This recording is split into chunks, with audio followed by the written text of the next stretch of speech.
Hello students, I am again here with new video. We have done the dual nature of matter or the dual nature of electron, isn't it students? Where we proved that electron or the matter shows both of the nature, wave nature as well as particle nature. And after that we did Heisenberg uncertainty principle also, which says it is not possible to measure momentum and the position of electron simultaneously. By taking the both concept together, one scientist, Erwin Schrödinger, gave a different atomic model. He took both of the considerations, wave and particle nature of electron, that is the dual nature, and produced a different model of atom, which is also called quantum mechanical model. By taking which concept? By taking the dual nature of electron. According to him, electron is considered as a three-dimensional wave in the electronic field of positively charged nucleus, or we can say electron is a three-dimensional wave around the nucleus. That's why we are saying around or in the electronic field of positively charged nucleus, around that positively charged nucleus. And the wave motion of the electron can be described by an equation given by Erwin Schrödinger.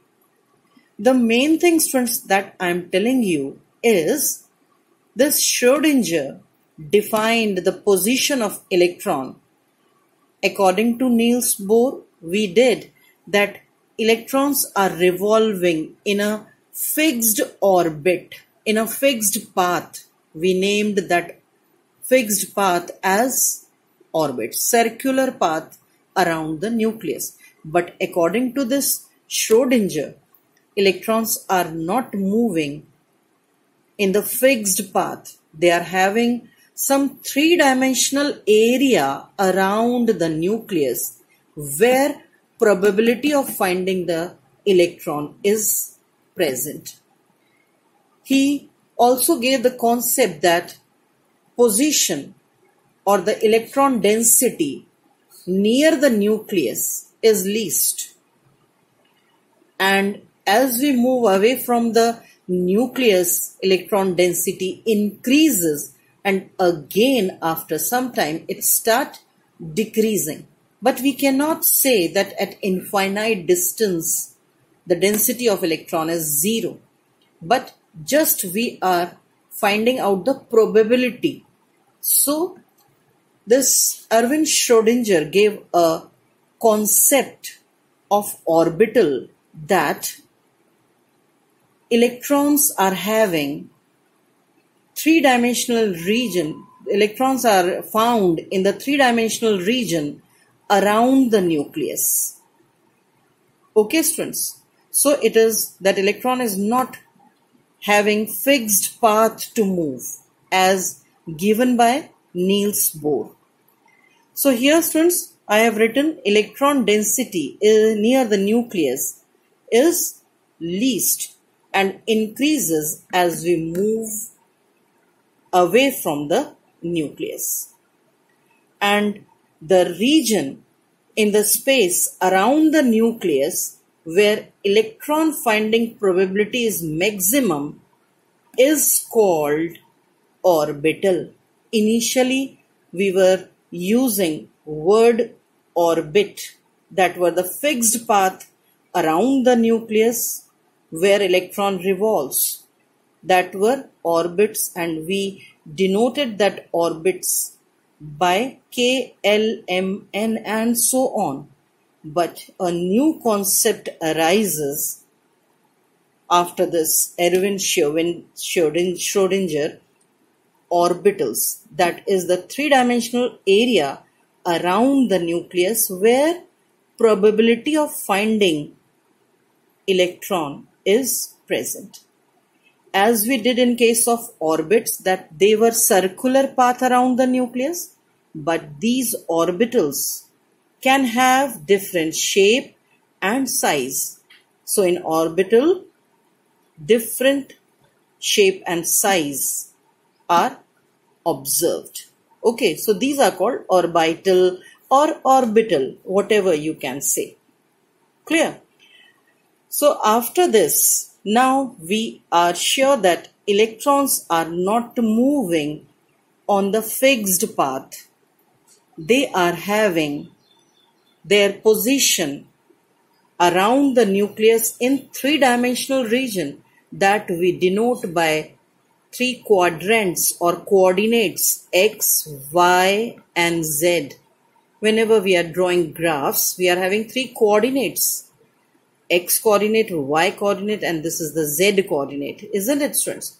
So, the position of electron is not fixed. That's why we are saying that it is a wave-like structure, or electrons are performing wave motion.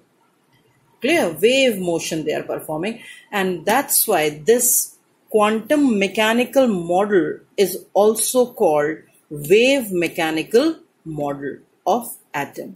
Okay, students, quantum mechanical model or wave mechanical model or wave mechanics or quantum mechanics. This model, new model of atom, and this was given by Erwin Schrödinger. He gave one equation also to describe the position of electron in three-dimensional space.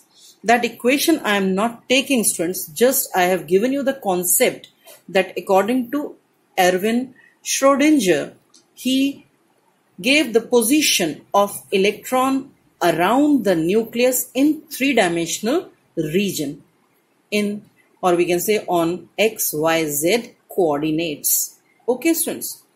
Now here, as I have used a term, different new term, orbital.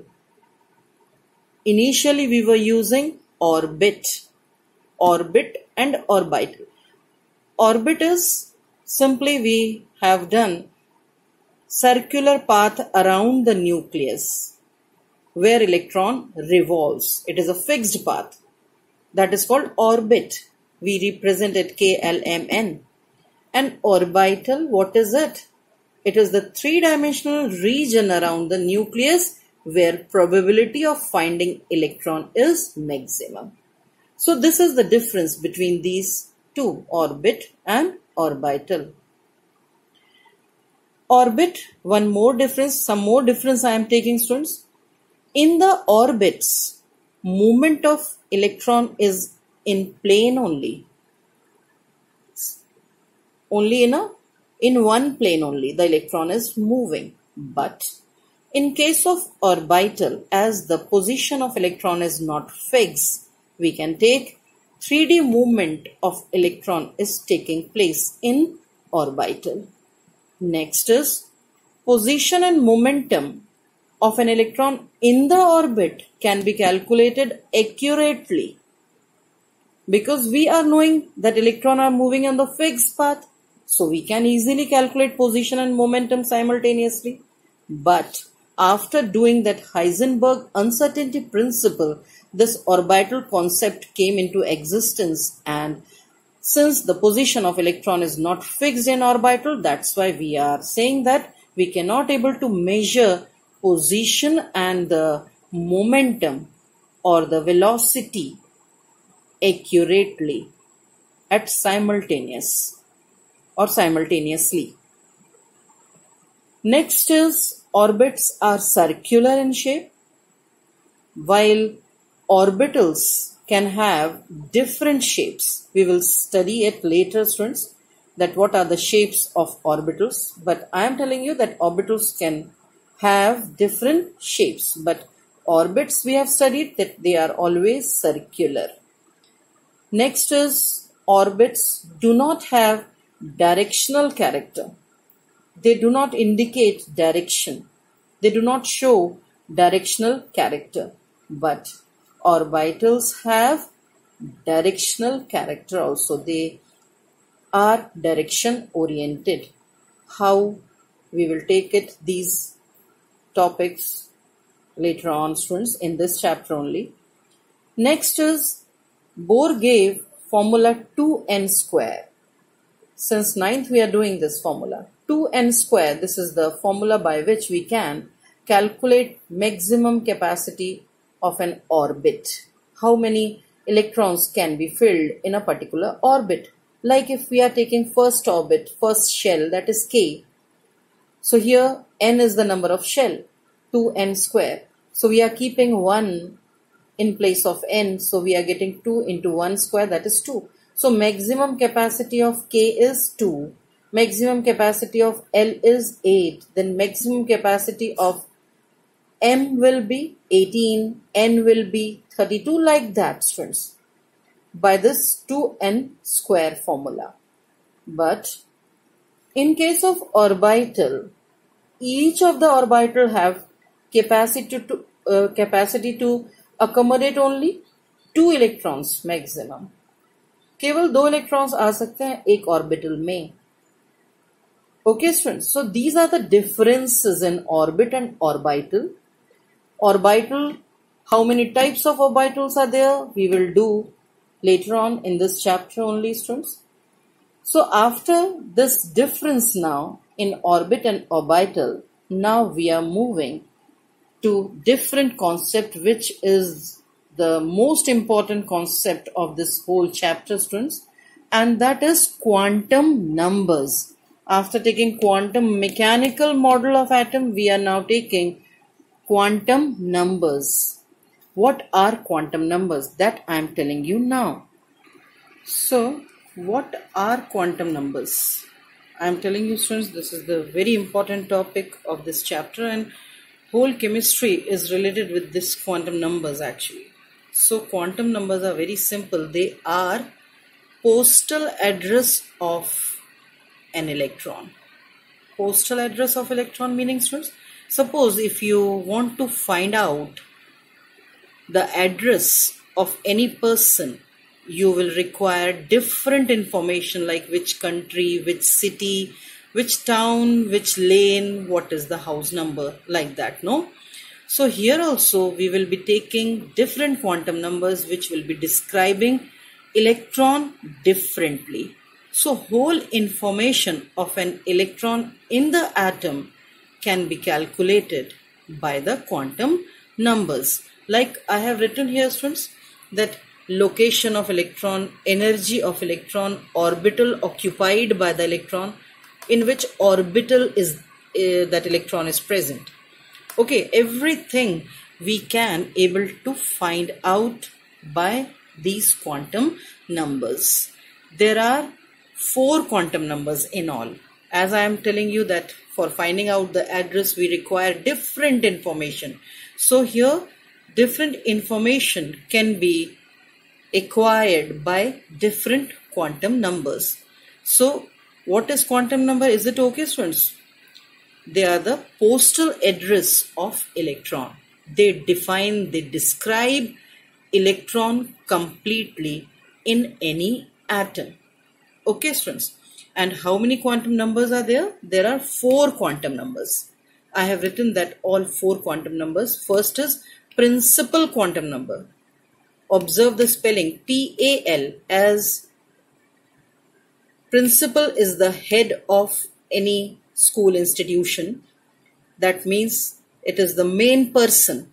Similarly, here the quantum numbers, in all the 4 quantum numbers, this is the main quantum number. That's why we are writing principal quantum number. PLE nahi hai yahan par, PAL hai. Okay.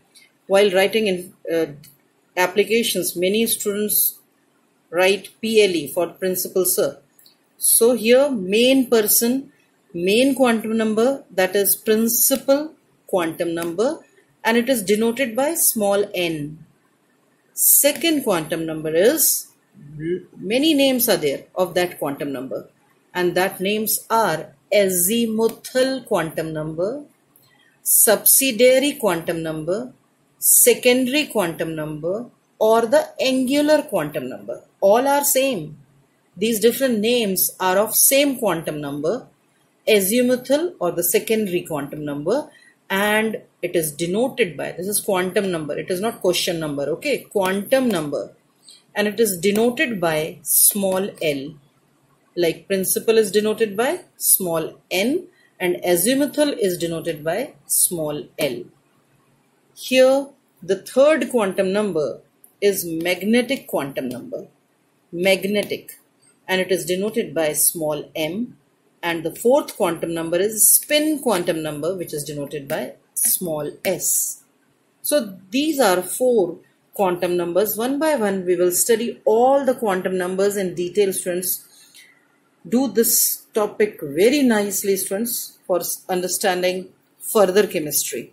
So firstly I am taking principal quantum number. Principal quantum number, that is denoted by n. Initially I told you that.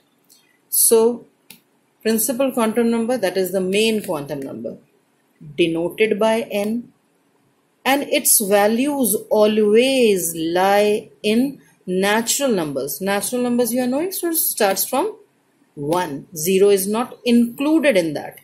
So values of principal quantum number always in natural number, that is 1, 2, 3 and so on. They give the concept of shells, orbits. Orbits we used to denote by K, L, M, N and so on, no? So if principal quantum number n is 1, then K shell is present. If n is equal to 2, L is there.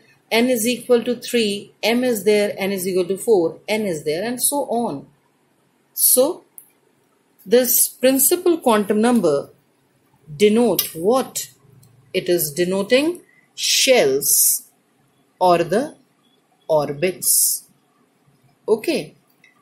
And the third thing which we are getting from principal quantum number, it represents the main lines in the spectrum, students. I told you about the spectrum, students, like in hydrogen spectrum, set of brighter lines were obtained, students. So that lines, main lines in the spectrum are these shells only. Okay, these orbits only. So this n is representing the main lines in the spectrum. Next is this principal quantum number also gives the energy of an electron. Energy of an electron can be calculated by this principal quantum number by the formula we have done, students. En is equal to minus 2 pi square me to the power 4 upon n square h square, where E is the electronic energy, energy of electron, in nth shell, nth orbit. If first orbit, that means K shell. K shell is there, n is equal to 1. If the electron is in L shell, that means here we have to write 2. Similarly, 2, pi, m, e, all are constant. Even h is also constant, Planck's constant. N we will keep according to the position of electron. If electron is present in L shell, then here we will write 2. Okay, students. So by principal quantum number, we can able to calculate energy of an electron also. Okay, students. So what does this principal quantum number? What does it indicate? It indicates shells or the orbits. Okay. And energy we are calculating. Thus, we can calculate the distance or the stability of the electron also. How is stability, students? If energy is more, stability will be less. And if stability is less, energy will be more. So, if we are calculating energy, we can predict the stability of the electron. If an electron is more stable, its energy should be less. Okay.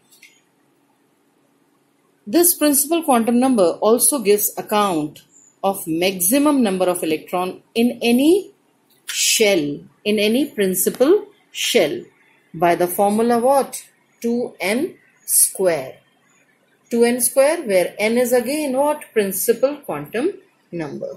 Okay students, so by the formula 2n square we can calculate maximum number of electron in any shell.